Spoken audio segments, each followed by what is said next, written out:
Hey, High Desert Tech here. Got another video for you. And we got Odin to help us.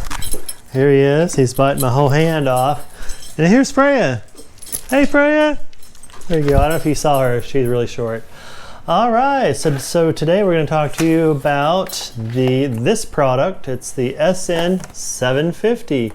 Wow, this is exciting. This is going to be a pretty technical talk today. So if you're looking for a light video, this is not it. This is a more technical about the installation of the SN750 and my experience with it and how to do it too. So this guy, he's M.2 NVMe, is really affordable. It's a Western Digital WD Black. It's super fast, 3470 megabits per second. And I did two computers with this and have actually different experiences on each one, even though they're exactly the same setup. So we've got a 1 terabyte and a 500 that I put into each computer. So each of these I put into my computer, and I wanted to tell you how to do it and what was my experience. So let me explain this, and obviously it's on a video. You can back up if you need to kind of get this again because it's pretty technical. And the software I use is the Ease US to do backup, and I use the clone feature. I also had to get later on in the process, after the whole install was finished, I saw there was some partitioning issues. I had to get the Ease US partition. Those are both free programs, so and I recommend them. They work well. One of the best ones I think you can get that's easy to use, so that is free. Anyway, the starting state of this PC is they're both X570 motherboards. They both have like a Samsung M.2 NVMe drive. In the main slot, these motherboards, they have a C drive that's got an M.2. It's filled with the C drive information, and then there's another M.2 that's open. And then I have an SSD that's like a 500 megabits per second, super slow. You know how SATA speeds, they're really slow. So the project was, I would take that. That's the starting state. I would take that and I would buy these two SN750 NVMe chips, and I would copy the current C drive to the 500. The C drive I had was 256. This is 500. That's part of the project. And then I would copy the SSD, which was a 1 terabyte Western Digital, to this guy, this NVMe drive, which is 1 terabyte as well, and leave the SD in there, and then later on erase what was on there. So I ended up having 3 drives, but 2 are extremely fast, much faster than before. So I told you about the starting state, and I'll tell you again. So, because it's pretty technical. So there's a C drive that's an M.2 NVMe drive. It was the Samsung in both cases on both motherboards. I did this twice. If you like a lot of pain, you can do it twice. And then there was an open M.2 slot, and then there was an SSD. So that's my starting. And then I was going to install this. So the first step is I turned off the computer. Shut down properly, please. And I'll talk more about that later. But there's an M.2, and so I left this C in the original position. And in the open M.2 slot, I put this 500 gigabyte SN750 in there. And then I turned the computer back on. and then I used the Ease US to do backup clone feature to go from C drive to the brand new drive, the new 500 NVMe drive. And that worked pretty well. I don't think I really had any glitches there that I can remember. I'm talking in hindsight too about how this worked. So I did that, and I did this on 2 computers. I repeated the same process, same software, same hardware. And then what I did is I removed both of the NVMe drives. Okay, I turned the computer off, obviously, and then I removed both NVMe drives, and I put the new C, which was on the 500 here, into the original M.2 slot. So it's becoming the new C drive, because I cloned the old C to the new C. So now I've got this C. And then what I did is before I turned the computer back on, I put this 1 terabyte into the other M.2 slot with the idea that I would turn it on and clone the SSD over to this 1 terabyte one in the secondary M.2 slot. As I said before, these two guys, the 1 terabyte and the 500, are NVMe speed chips, storage devices. So that's what I did, is I turned the computer back on at this point. I ran the EasyUS to do backup again, and I cloned the SSD over to the 1 terabyte, which was in the secondary M.2 slot.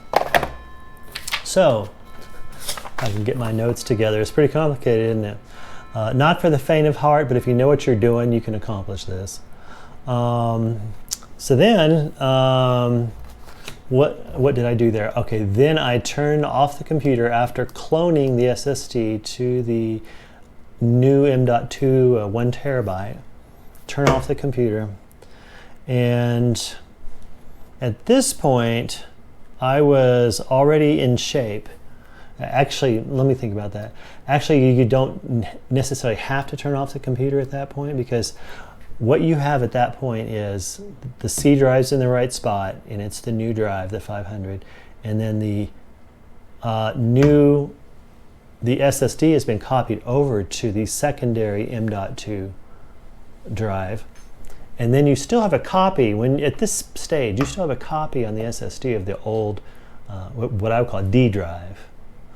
So now what you're going to have is a C, D, and E. And if you need to get in there, you can get into some of the disk utilities that are built into Windows, and you can rename those drives if you need to. Like if they accidentally come out in the wrong order, you can make sure that they're, C, D, and E are the ones that you want. Like if you have a conflict where there's like 2 Ds like that really can't happen. But you can make sure that you could rename one of them to like F, and one of them to G, and then one of them back to D. Make sure that it just comes out in the right order. C, D, E is the way I wanted it, because that just in order makes sense to me. And that's how I did it.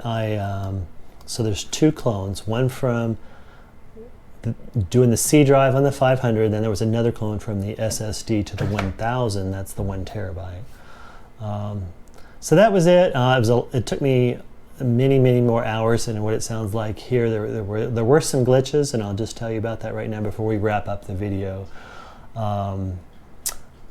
The one problem is I forgot on computer number 1 when I did this procedure that the computer was asleep and not shut down, and that is a very big mistake.